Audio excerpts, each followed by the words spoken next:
semua, di sini kita akan membahas tentang hak dan kewajiban sebagai warga negara. Sebagai warga negara, kita memiliki hak yang harus dijamin dan juga kewajiban yang harus dijalankan. Dalam video ini, kita akan mendengar langsung pendapat dari mahasiswa mengenai bagaimana mereka melihat hak dan kewajiban, baik sebagai warga negara maupun sebagai mahasiswa di kampus. Sore Kak, aku mau minta waktunya sebentar buat tanya-tanya ya Kak. Boleh perkenalan diri dulu? Oke, perkenalkan aku Anil Mutia Fadilah, biasa dipanggil Aisha. Aku mau nanya-nanya soal hak dan kewajiban nih Kak. Setahu Kakak nih, apa sih Kak hak warga negara itu? Hak warga negara itu sudah pastinya kita dapatkan sebagai bagian dari negara. Misalnya hak untuk hidup, hak mendapatkan pendidikan, juga hak perlindungan hukum. Nah selain hak nih Kak, kan kita juga punya kewajiban sebagai warga negara. Apa sih Kak kewajiban kita sebagai warga negara yang Kakak tahu? Kewajiban sebagai warga negara itu ada banyak.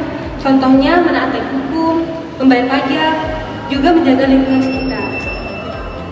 Pertanyaan terakhir nih Kak, menurut Kakak, apakah hak dan kewajiban kita di negara Indonesia itu udah seimbang apa belum sih Kak? Sejujurnya belum. Banyak orang menuntut hak, namun lupa menjalankan kewajibannya. Padahal, kalau mau hak kita dihormati, tentu kita harus menjalankan kewajiban dengan baik. Oke, makasih ya Kak buat jawabannya. Mungkin segitu aja pertanyaan dari aku. Makasih. Sama. Oke, perkenalin, nama aku Dina Lestari, biasa dipanggil Dinda. Oke, aku izin minta waktunya sebentar ya Kak.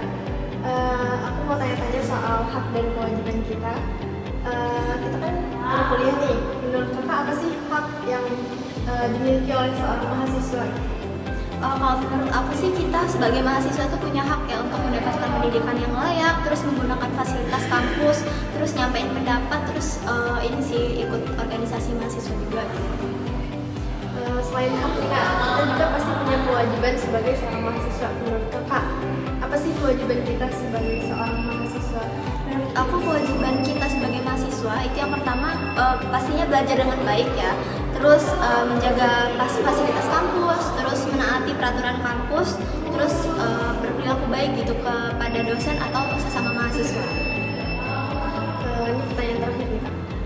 Kita kan sering nih hak dan kewajiban kita kadang tidak seimbang. Gimana sih Kak biar dalam lingkungan kampus itu gimana cara kita biar hak dan kewajiban kita itu bisa seimbang? Kalau menurut aku sih bisa dimulai dari hal kecil dulu ya, kayak misalnya kalau misalnya kita ingin ruang kelasnya bersih gitu ya, kita jangan buang sampah sembarangan dong. Terus kalau misalnya pengen didengar nih sama dosen, berarti kita juga harus menghormati dosen gitu. Oke, itu aja deh Kak pertanyaannya. Makasih banyak ya Kak. Iya, sama-sama. Berdasarkan wawancara yang telah dilakukan, beberapa mahasiswa sudah memahami bagaimana hak dan kewajiban sebagai warga negara. Dan mereka juga mengerti bagaimana hak dan kewajiban semestinya berjalan seimbang. Sebagai seorang warga negara yang baik, kita bukan hanya menuntut hak, namun kita juga harus sadar akan kewajiban kita sebagai warga negara.